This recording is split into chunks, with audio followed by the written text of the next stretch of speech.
It's in the nasty spot.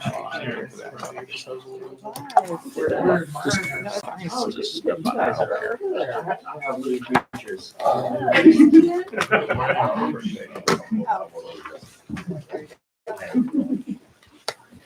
Okay.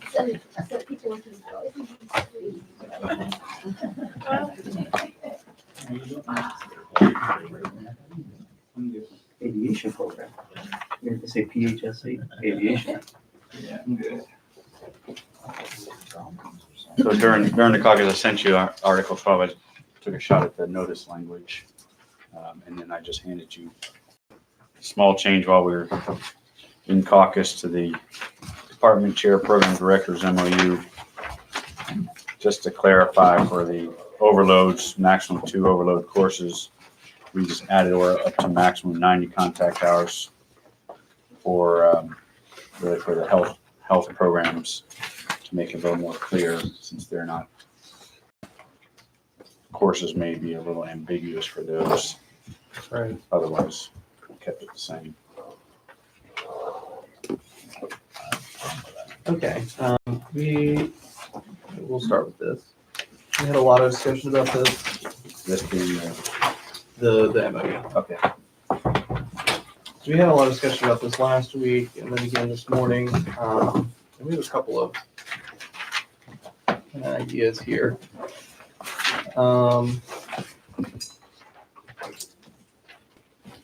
So this, for the department chairs, what we've been hearing is that, you know, there are some differences in the workload with the different department chairs. There's some, you know, differences in the sort of candidates who are interested in looking and pursuing those opportunities. So trying to come up with something that works for everyone, what we are thinking of is something like you can have kind of a choice. You can choose either to do exactly what you have here, 5,000 with 2 overload courses, or instead 7,000 but with only 1 overload course. There are some positions, some people who feel like, yeah, I can do 2 overloads and that's fine, I'll make a little more money. There's some who feel like, you know, I'm comfortable doing 1 overload, but still don't want to have to take a pay cut in order to be a department chair. So trying to come up with a way to at least equalize that a little bit more. So basically kind of be like an option. You can either do 5,000 with 2 per semester or 7,000 with 1 per semester.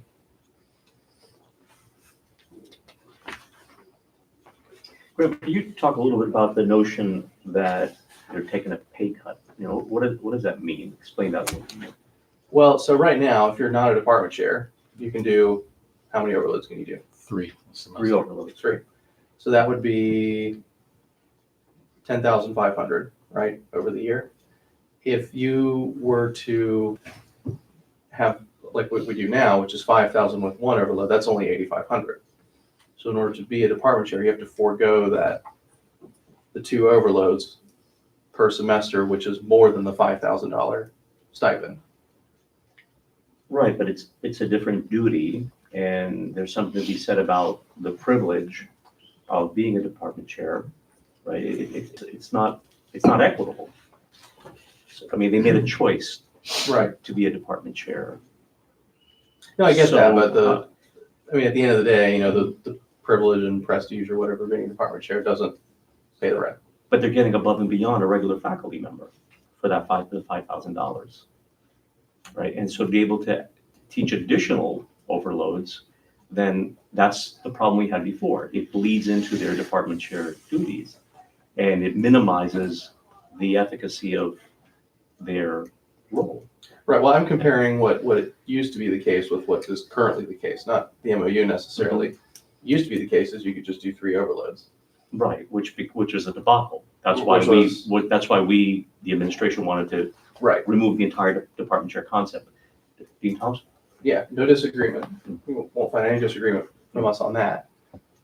But right now, people, you know, in this year, people had to choose between 5,000 and 1 overload per semester, which is a total of 8,500, or just being able to do their 3 overloads, which is 10,500. So you had to forego the ability to make that extra $2,000 in order to be the department chair. Rather than force people to make that choice, what we're proposing here is they can either do what you propose, which is 5,000 plus 2, or they can do 7,000 plus 1 and at least not have to take a pay cut, because the 7,000 plus 1 overload per semester is the same amount of money as not being department chair and just doing 3 overloads per semester. So, if I may, Sure. one of the things that I just would want to make sure that we take into consideration is that I know we're focusing on the finances, which I respect and I understand, but there is a workload issue as well. So remember, when a regular faculty member is teaching their 5 courses plus 3 overloads, there are additional faculty responsibilities, but not responsibilities as a department chair that they would be responsible for. When we initially had the conversation for the initial MOU, what we discovered was the faculty were indeed teaching the 5 plus the 3, but it was pretty untenable. And I think we mutually agreed on that. So part of what happened was quite a bit of that substantive workload was removed from the chair position in order to create some balance and some equity. So I just want us to be mindful that there is a money aspect to it, but there are duties that the chair has that a faculty member doesn't have. So just trying to kind of make sure that we're heeding to balancing that out. And those department chair duties, they're not counted every day, every week. For instance, you're teaching those overloads is 45 hours per class, right? A 3-credit class, let's say, four credits, 90 hours. But there's to Dr. Thompson's point, the workload issue, the 2 key areas that we removed, which was significant, was the dual enrollment faculty evaluation on the West Campus, and also the involvement of the master course schedule process. So that drastically should have alleviated some of those concerns as well. I mean, argument can be made that there's more time available to do other things on behalf of the department more efficiently. So can I give an example of an activity Sure. that potentially we could be talking about? So there are the evaluations that have to be done for the West Campus, but there are also faculty meetings that should be taking place with the department. So part of that consideration would be, if you are on a 5 plus 3 course load, would you have enough time to schedule faculty meetings and meet with your department members?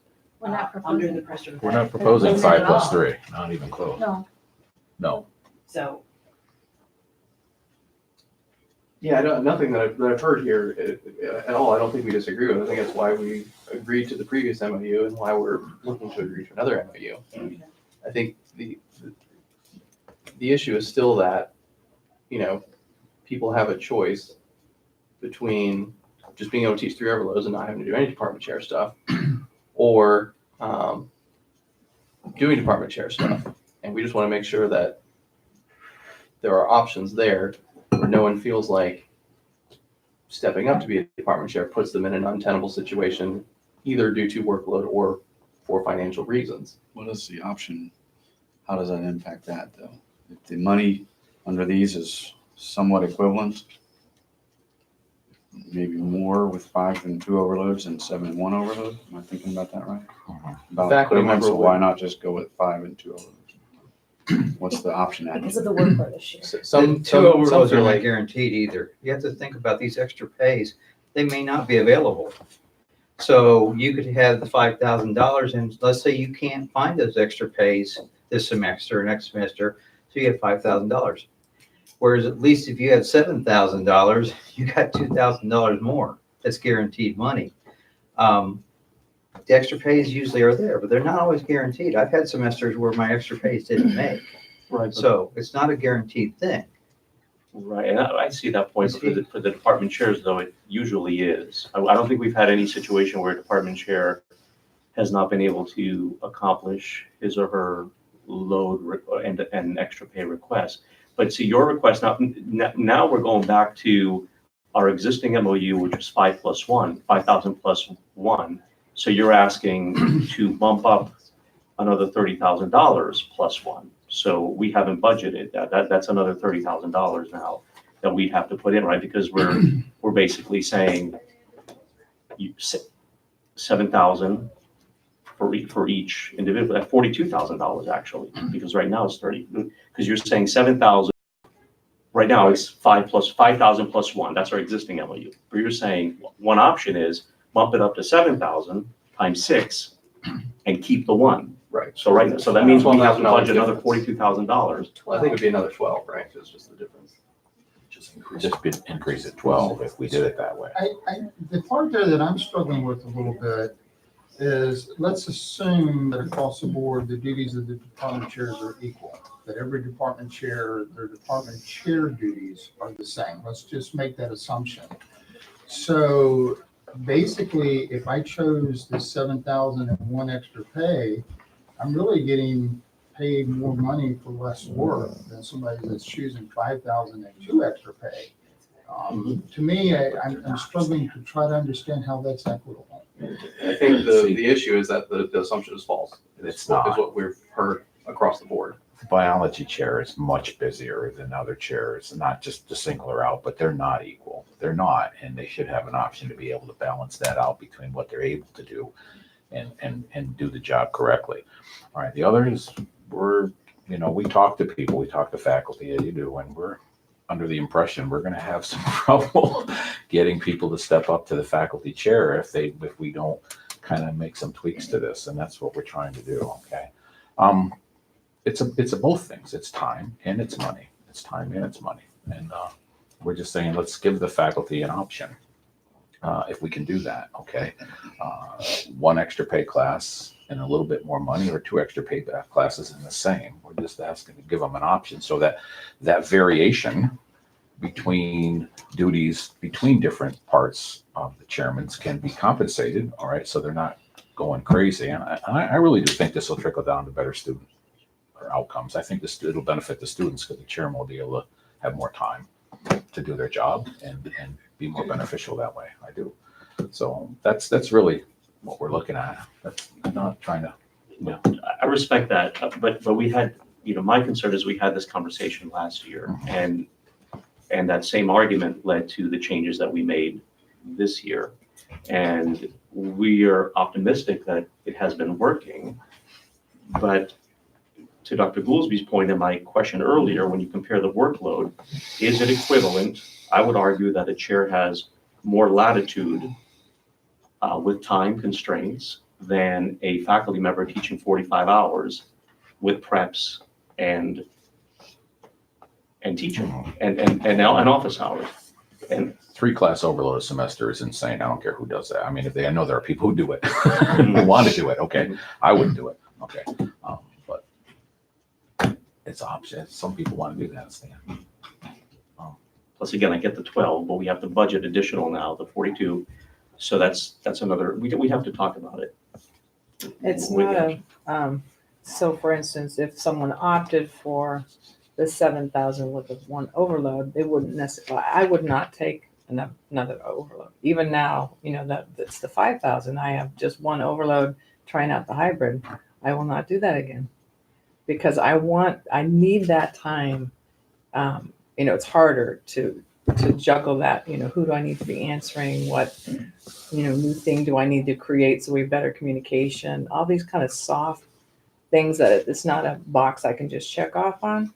And so it's not necessarily the case where the person is even going to want that one overload. Or if, this is just something we're throwing out in order to make it attractive because they aren't all equal. And some people who do an overload, if they have a set online class, they're able to do that and do it well and still take care of the responsibilities in their particular department. So that's what I'm realizing. They're not really all the same. In 1 year, I think it's, harder on, for instance, humanities this year because of having to do all this stuff with our new art center. And so having that flexibility makes it more attractive for people to say, I want to step up to that. And it is, a prestigious thing to be able to help speak for my fellow faculty and be that liaison, but also just that respect of, you step up to the plate, then we're going to expect you to do the job. We want that accountability. and then at the same time, have those options. It was something that as we discussed it, we thought maybe this will be more sustainable because of the options and the increase in pay. So you're not taking the pay cut, but you're having to say, okay, then I'm willing to do the job before me. If that makes sense. We'll have to discuss it. We had the same idea for, and under the program directors for the workforce development. Paragraph B there, same concept basically.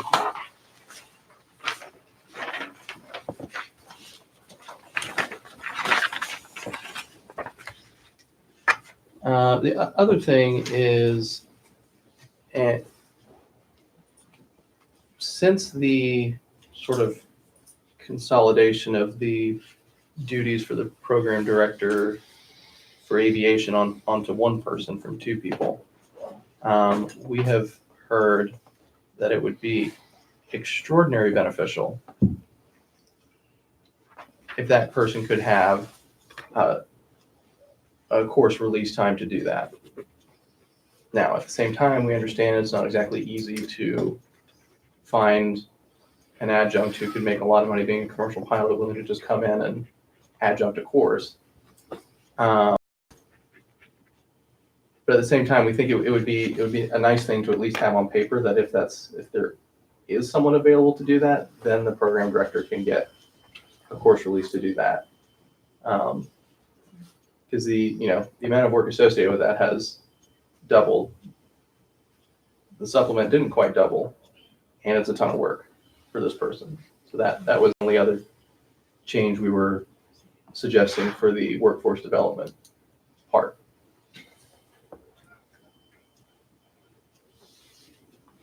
Well, Dr. Goolsbee, I don't know if you received feedback, but I've been, and Dr. Ross is not here today, has a CTE meeting with the state. We've not discussed any concerns or issues with that position relevant to the workload. So this is the first I've heard about any those concerns. The program, like other workforce programs, we have one program director for multiple programs in workforce. In aviation, arguably there are three rather than four. One has no enrollments in the maintenance. So that we would have to consider that, because that would be a departure. We wanted to make it equitable throughout with the program, because an argument could be made. Some of the other program directors have a significant amount of work also. Right. So I'm not sure. They all do, because I spoke to all the workforce Sure. development program directors in conversations, and they all would like to have some release time, because they all feel like that there's a little overwhelming at times. But Rob in aviation does feel a little overwhelmed, and he said one thing that could help him is if he could get some release time, if he could have someone come in and teach at least one class, because he just feels overwhelmed trying to manage all three programs at times. And so, that would be something that would be helpful for those program directors in workforce development. And I know you probably haven't, dealt with those, but I just wanted to bring that up. Yeah, I mean, we've talked to most if not all of the department chairs and program directors across the college, and in the case of workforce development, everyone was like, sure, yeah, that'd be nice. Aviation is the only one where we've really heard very strongly that would be more than nice and teetering closer to essential. I haven't heard anything, I haven't had any conversation with Robert, the other aviation faculty either, so that's the first time I'm hearing that. But I could see if we made that precedent for one, the others are gonna want the same thing.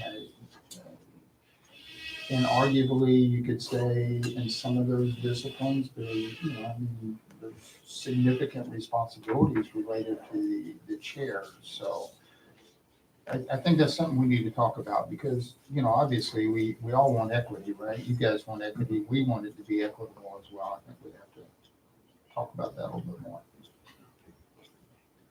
Sure, I get that concern, yeah. And we've hired since, we have 3 faculty in aviation now. Before we didn't have that. And we have a solid partnership with our aviation school, our flight school in Brooksville. So I know we made some significant changes to the MOU relevant to the demarcation of what they do versus what the college does. And I know Rob has changed some of the courses and is making more of those courses online, and that might be it this year, and it might be a finite workload issue. I'm not sure, but we'd have to discuss it. If he's putting the courses online, he'll also get a supplement for that, so That's a good point. that's just for consideration too, as you mull it over. Okay.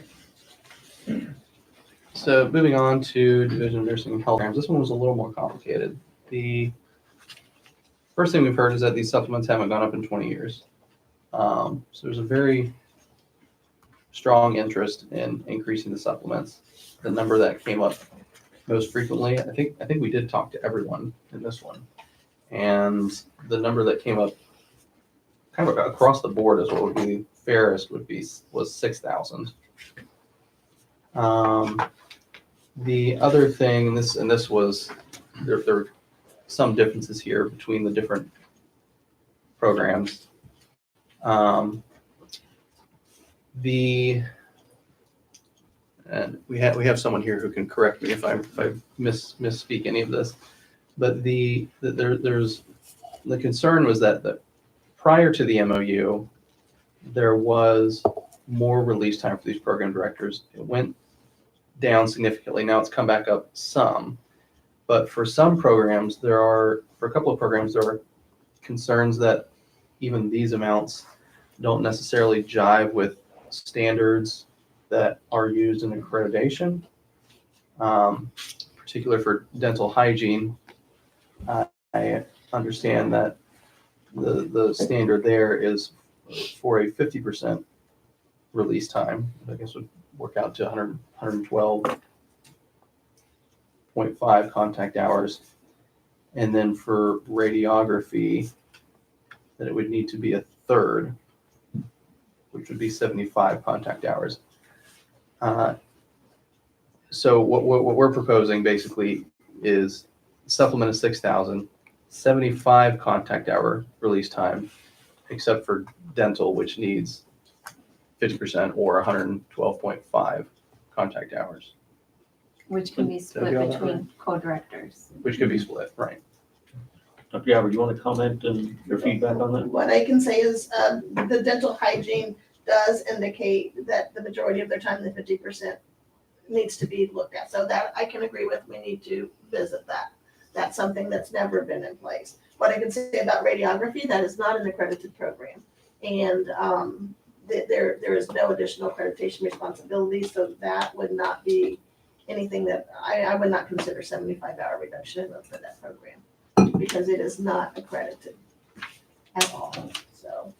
And of course, the other intervening variable here is that a reduction in load means the employment of adjunct faculty, additional budgetary responsibilities on the part of the institution. So those are all variables that we have to look at. And we've done an admirable job, I think, trying to make sure that we have accreditation. In fact, there's a statement here where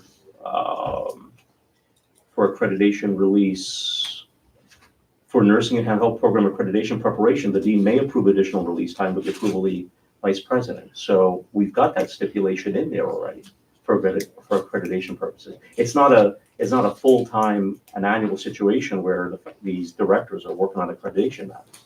May I speak? Sure. Okay.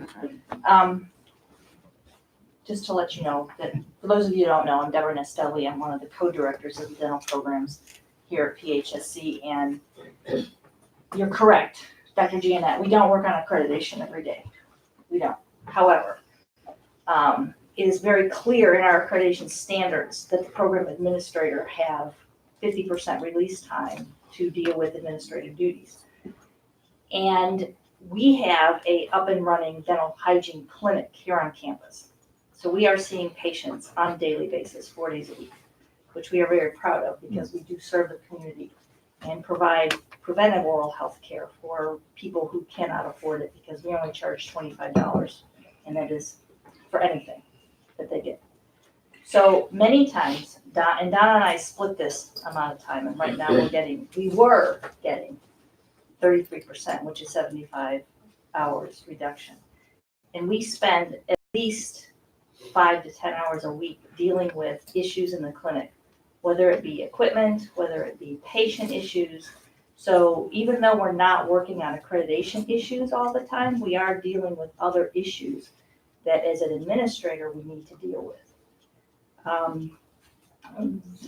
When I started here 20 years ago, Dr. Hall got her release time, which was 75 hours. Excuse me, when he left in 2008, Donna and I took over, we split that, which has been fine. When this MOU came in and we had 45 hours, we had to take a course away from an adjunct to make load, which didn't make our adjunct very happy, but you know, it is what it is, and she understood, and that, you know, kind of thing. I do have copies of the Commission on Dental Accreditation standard, if you would like to see it. I'd be happy to share that with you. But it does state that the dental hygiene program administrator must have a full-time appointment as defined by the institution, whose primary responsibility is for operation, supervision, evaluation, and revision of the program. We're not just dealing with dental hygiene, we're dealing with an unaccredited dental assistant program also here on campus. Donna and I have gone through 3 accreditation site visits in 2000, 2007, 2014, and in 2021, in October, we will be reaccredited. And there were some issues the last site visit that the visitors were not happy with the amount of release time we had. Things have changed over the last 7 years, and I suspect that this could be an issue. I don't know that it will, but it certainly could be an issue. And I don't know how one person does, I don't know how Mike Hall did this job all by himself, because Donna and I are always putting out fires, and I'm not complaining, I'm just giving you the facts here. Not only do we have teaching responsibilities, and we're not teaching the same courses every semester, we teach different courses every semester. I can only speak to dental, I can't speak to anybody else, and that's what I'm speaking to. So in the fall, I teach dental hygiene 1, in the spring, I teach ethics, law and ethics, 2 different courses. I'm not teaching English 1 and English 1 and doing that, I'm not saying that. The stipend hasn't been increased, but we're asking to do more money. I mean, we're asking to do more. And every time accreditation, every time they change the site, the standards, we have to make changes in the curriculum. Right now, we're looking at major changes in our curriculum because of industry standards that are changing. So it's not that we're spending all this time on accreditation because we're not writing the self-study, which will happen next spring. If Donna and I are here, I'm going to throw that out there because both of us have been here a long time and we're both thinking about retiring. You know, so if we do choose to retire, we certainly want to leave the person that comes in after us in good shape with curriculum management all being accomplished and everything that needs to be done. So I understand where you're coming from. I hope you can understand where we're coming from in dental. That's all I'm speaking to is dental. Okay, but I mean, I can give you a list of, and it's probably not half again is what some things we do, but I do have a list of duties and responsibilities that Donna and I share. I have a list of the CODA accreditation standard for you. If you would like to see it, I will be happy to share that. Be happy to ask any questions that you have. That's all I have to say. Thank you for that. You're welcome. And to Dr. Gabbard's point, that which is we will evaluate that. And I believe you're correct where your program departs from the remainder of the health programs at the institution is the fact that you have a live clinic where you have responsibilities towards patients. So that is a separate and distinct element from accreditation. Yes. So that's something that we could look at.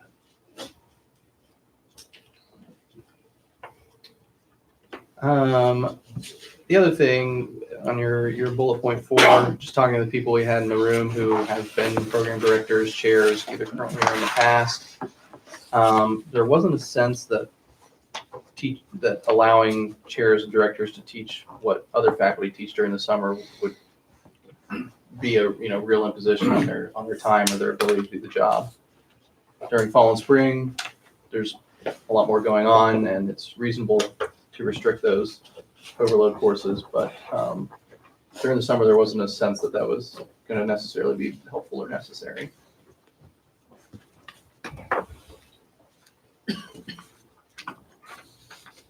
Just let them do what everybody else can do in the summer. I mean, I was chairman, I don't think it would have, I never chose to teach maximum in the summer. You need some time off, but I don't think that summertime classes would have an impact on chairman's duties over the summer. I don't, unless you have a reason why you think it should be reduced. They just get treated the same as everyone else, unless, of course, they don't fulfill their duties because of that. That's a dean issue. Yeah, I mean, maybe those should be subject to all the caveats in 2C where they can be revoked if you're not doing your job, but just based on prior experience of folks we've talked to, it just didn't seem like it would necessarily help them do their jobs better.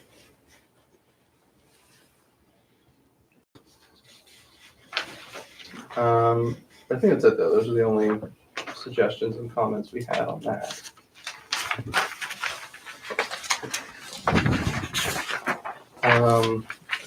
Brian, did you hand out a copy of your revised Article 12? I did not. I just emailed it to you. We can get a print out if you need it. I can read it if you want. There's just added in one sentence. Yeah, I kind of read it out loud to our team, but why don't we just do that kind of on the record here?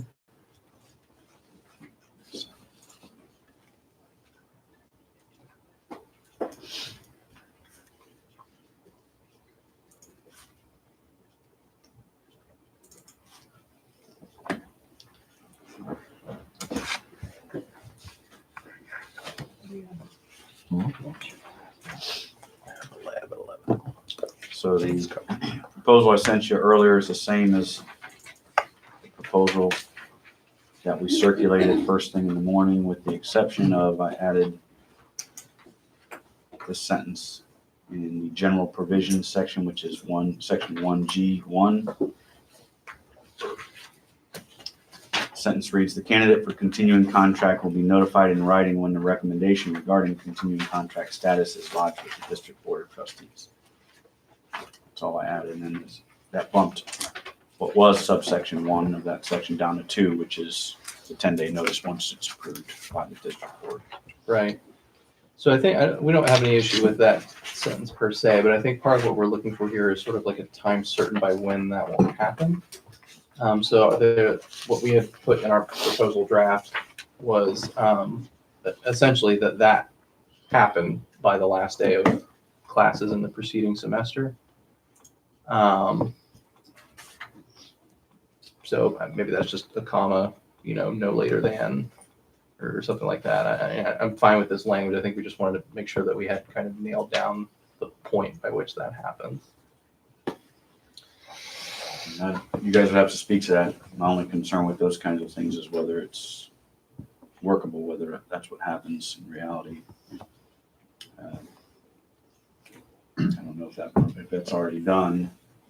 I tied it to just whenever it goes to the District Board of Trustees, so that has to happen, get on the agenda before the board meeting, which probably would be later, I would imagine, if it's in the June board meeting in the last day of classes. But when do we finish up with the review recommendation? Is that before the last day of classes? Well, Ideally, it would be. We do April 20th, and Right. then that's when everything from our end is due through peer review, To goes me. forward to you. And Right. then depending on the turnaround time there, I know I have 5 this year, so we have smaller numbers than what you were gonna have, so time for review and getting that to Dr. Beers. The latest would be the June board meeting. I think that, because it's like we certainly, some of them could go to May, but I think the latest would be June, right? Yeah. Why can't we just indicate that when when it's sent to the president for approval and recommendation of district board of trustees, that at that same time, that faculty member is also notified.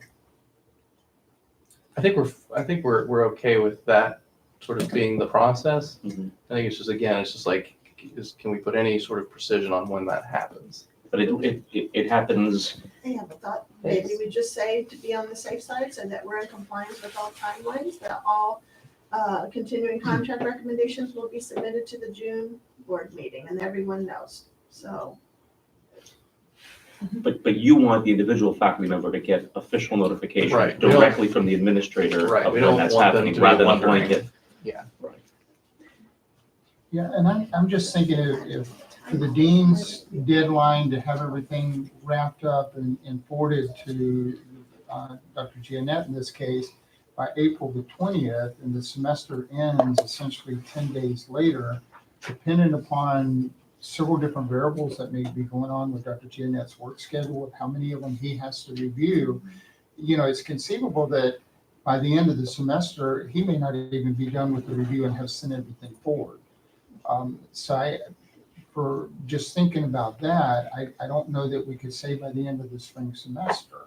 Right. And always be able to adhere to that, because, you're also trying to finalize the next year's budget. You've got personnel decisions that are going on. You have other things that are going on. Because one year is coming to a close and you're preparing for the next one. I agree with Dean Gabbard that by the June meeting makes sense. But if you're wanting the faculty to have the notification that it's going to the board, and you're wanting that by the end of their spring semester, I don't know that that's always going to be doable. I don't know that we necessarily want it on that was just a day that we picked, but if there is a day, just so people can say, okay, it's May 15th, I should be hearing, whatever that date happens When to would it be. have to be on the agenda for the June meeting for the board? When would you have to put it on the agenda for the June meeting for the board? Is there a day that would There's a timeline sometime in May? in May, or, So- just June, it could be June, it's like 2 weeks Or about before. 2 Yeah, 2 weeks before. So could we do it like by the end of May? Maybe? Could we put that as the date? So remember, even though it's 2 weeks, you do have, going back to the scheduling piece, so there's times that even though I have a 2-week window, that I may have to have a late walk on or a push to get something on there. End of year closeout basically is one of them. At the end of the semester, it's a lot difficult. It's very difficult when you're trying to close out employees that are exiting. You're trying to look at employees who are now been onboarded. You're taking all of these things into consideration, in addition to this one piece of the of the responsibilities that I have. So if I'm putting myself in Dr. Giannette's shoes, I will be cautious still, just putting a date certain on that, because yes, he can still meet the June deadline, but he may have some discussions with Rhonda and obviously with the board to say, hey, we're still working on these other pieces. Therefore, this is going to be coming to you a tad bit later than usual. So. And to that, go ahead. Oh, no, You got I it. just have one, it's like, so the timeline is what we're all gonna be held accountable to, and if it is that, is it necessary to send an email? Oh, by the way, per our timeline, your portfolio request has been sent, or approval for continuing contract has been sent to. If it's in the timeline, we've committed to that, it goes to the June board, that's the commitment. So is it necessary to do that other step? Because I'm not sending out multiple emails at any other time during that timeline. We are committed to all portfolios going to the board in June. Pending So approval. and approval. So Pending to me, that's logical. It's a commitment and it's in the timeline. So, which is what you are seeking. Like, one of the reasons I think that it was brought up had to do with the time for that individual. It's likely if it's going to the board, it's gonna be approved. But if they need to look for work, and it's the 1st of July, a lot of opportunities have disappeared, for them to be able to apply. Isn't that what we were looking at? Yeah. So, and I don't know how many are we talking about? How many continuing contracts? Last year, we had, I believe, individuals that transitioned from annual to continuing. Right. approximately, I think it was like 8, don't quote me on the exact number, but it was in that range. Right. And we were able to get the communication out to, those employees had some type of communication, letting them know that we received the documents, and put them on, because it falls underneath the table of personnel, basically. But we're working in concert with Dr. G and his group to make sure that we finalize all of those pieces. So that's just one piece of the equation. We're putting all the other items for degrees. If I may, I think what the easiest thing to satisfy, and I have no problem with this, and I think we can do this as an institution, to Dr. Goolsby's point, I read everything, and there have been some times when I sent it back to the deans because of concerns or clarification questions or adequacy issues, and that may have delayed the process because it went back to the faculty members. It's not a rubber stamp, it actually is fully reviewed. And when I sent a statement to the president saying, we are ready to submit this to proffer a potential continued contract to this faculty member, it had been thoroughly vetted. So the easiest way to do it is when I send that to the president for recommending his final approval and inclusion on the agenda, to simply copy the faculty member. It's a good faith. This is my official communication as the chief academic officer, the president, to the board. That I have no problem with CCing the faculty member at that time, so they know it's fresh. Rather than put stipulations and timelines, when it's sent to the president to be placed on the agenda, that faculty member will know. It satisfies the intent, I think, of what you're looking for. The other thing is, the thing about somebody looking for a job, when you're not gonna keep someone, they're gonna know before June anyway, right? Precisely, yes, they So will. they're gonna know in the spring semester that you're not gonna keep. They will know. Right. So, They will know. We don't right, vet the last. Right. That's exactly right. And if there's some situation where we have to grant a year extension, they will also know. Okay. That was the concern, that should faculty on both ends of it be able to, if you're going to be continuing contract, that you have the peace of mind that you're going to be welcome back in the fall. Or if you're not going to be continuing, then you have an option in time to look for other employment. Sounds like all of that is going to be able to cover all of that. Just maybe everyone else knows this, but just for my information. So when does that usually happen, when you make that recommendation to the president? That's May, mid-May, June. But again, it depends. We might have somebody who finishes their continuing contract portfolio earlier than summer. Mhm. That just doesn't sit on my desk. The moment I get it from the deans, it's in my queue for review. So it's possible, and it has happened, that I have reviewed, I have approved, and sent to Dr. Beard and to Rhonda for inclusion on the agenda earlier than that. So I don't necessarily batch them, right? As they come, that's when I process them. Then you'll just sit and we just do, now we batch them on the agenda for the most part, but they're not as a personnel item. But coming from my office and with the deans, they don't sit on them when the faculty member is complete. It's forward. Yeah, because I think, going up for continuing contract is, dare I say, probably the most stressful time in any faculty member's career. So anything we can do to shorten the amount of time that they're going through that will, I think, be a great benefit. If they were not gonna get continuing contract, we already have a policy in place that we Wonderful. notify if we're not bringing them back. I think it's by the end of the spring semesters, which would address the concern that you voiced, Eric. So if they didn't get approved for continuing contract, That early. we would be notifying them that they're not coming back, essentially, right? Just like we would maybe with someone on an annual contract. After the first or second year, okay, there's performance issues, we're just not gonna bring them back. The same timeline for notifying them they're not coming back would be the same. So Is if they're that just waiting a something- little bit longer to get confirmation that their continuing contract's been recommended to the board, I think if they could just understand that takes a little bit more time, and because they were not notified that they're not going to be coming back, they should have the assurance that their recommendations going forward, right? Does that make sense? I think the no news is good news is nerve-wracking and frustrating to faculty. I think that's where this is coming from. Like, I haven't heard yes, I haven't heard no. But, this kind of uncertainty. Well, they hear a yes after the board approves. Right, but like they're saying that's a pretty long wait. So it's just peace of mind, really. No, But if the- we can get, like you said, Graham, Yeah, if there's a timeline, it's, however you phrased it, I mean, is that something we could put here? What Like, if it the gets current policy declined, is, this- if they're not being issued another contract, that's in a board It's in a rule or It's in a board- somewhere. And it says already. April. Yeah. That we have. Yeah, I think we're confusing because to Caitlin's comment there about pretty long wait, the moment the board, if my past practice personally, the moment the board approves, within a couple of days, I lodge a congratulations communicate to that particular faculty member, copy their respective dean and Mr. Clark and their provost.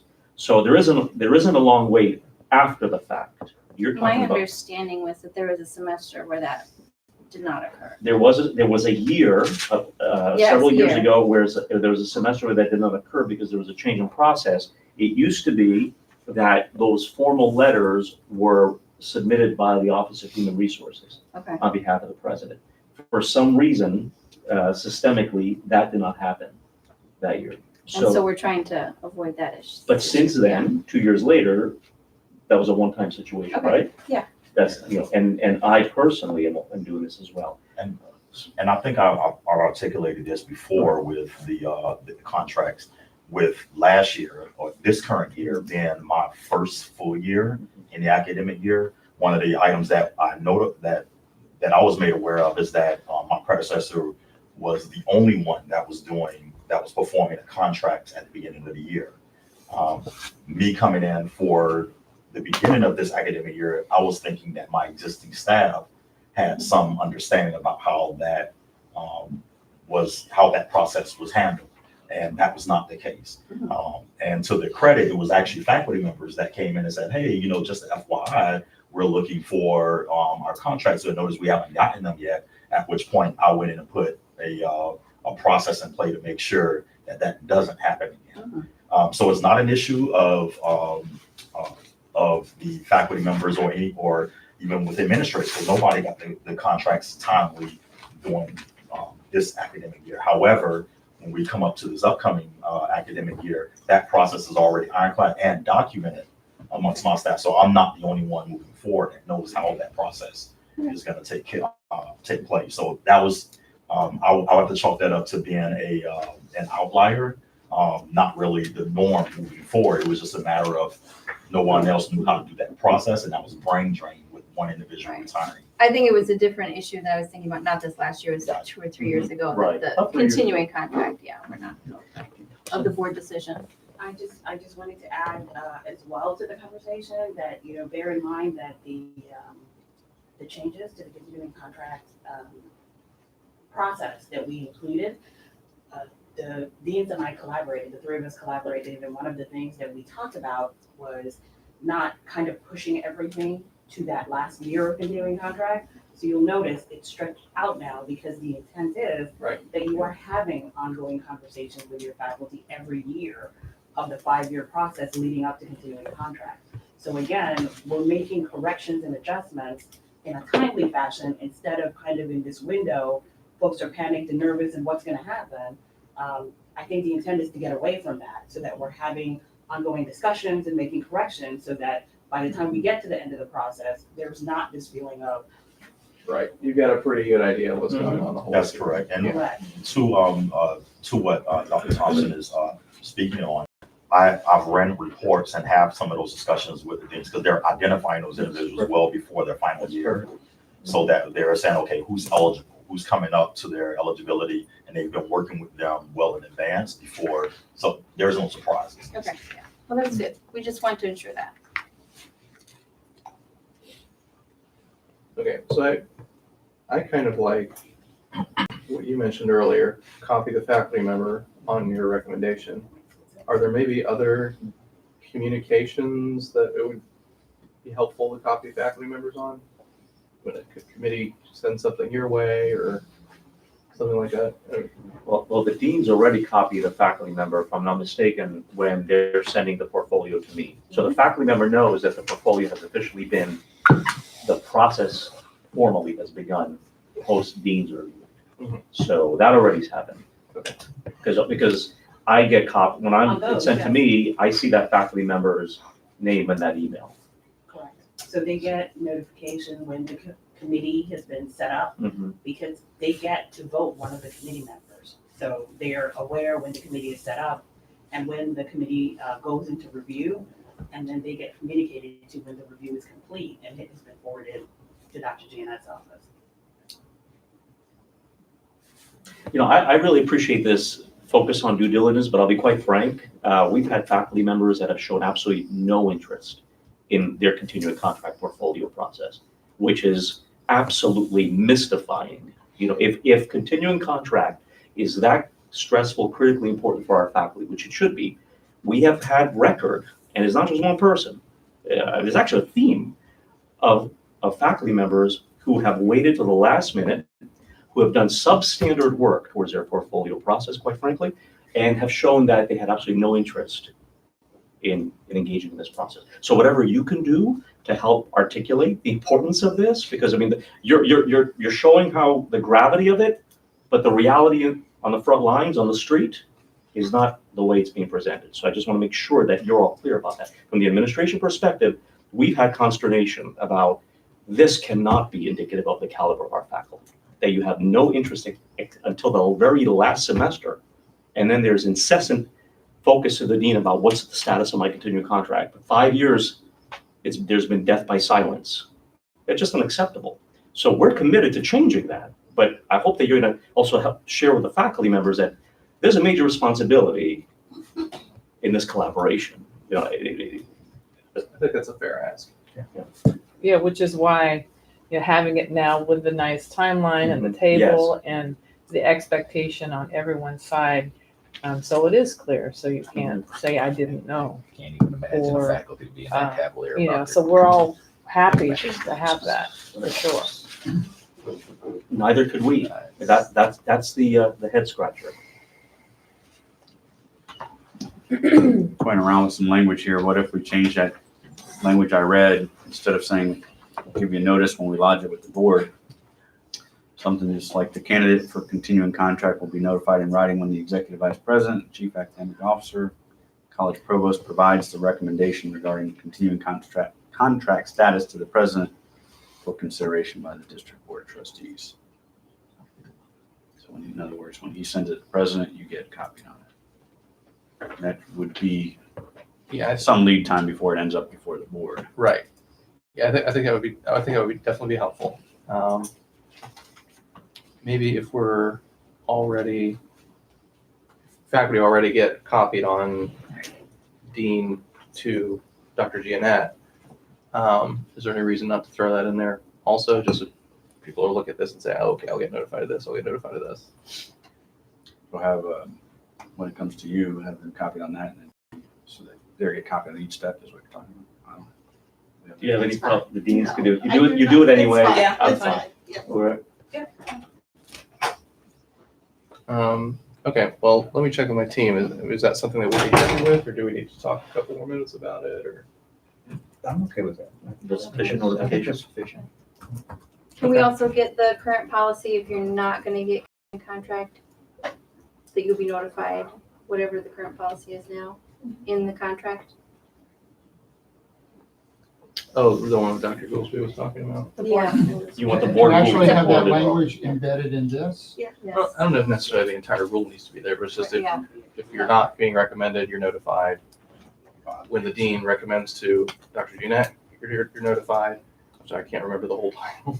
And when Dr. Giannette recommends to the president, you're copied. So whatever happens, Mhm. you're in the loop. I think that would meet our needs. Yeah, that'd be sufficient.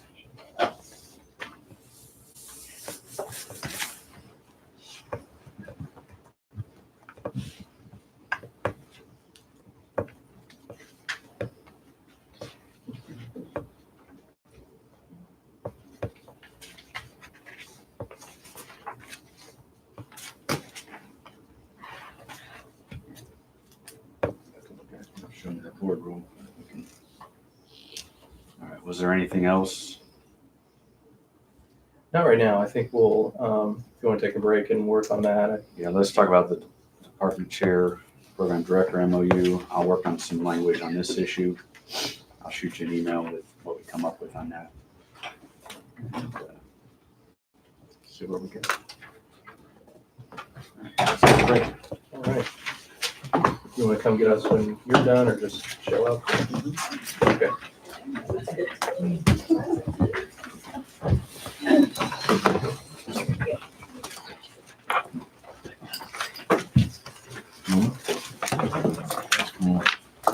I'm always hungry now. I know.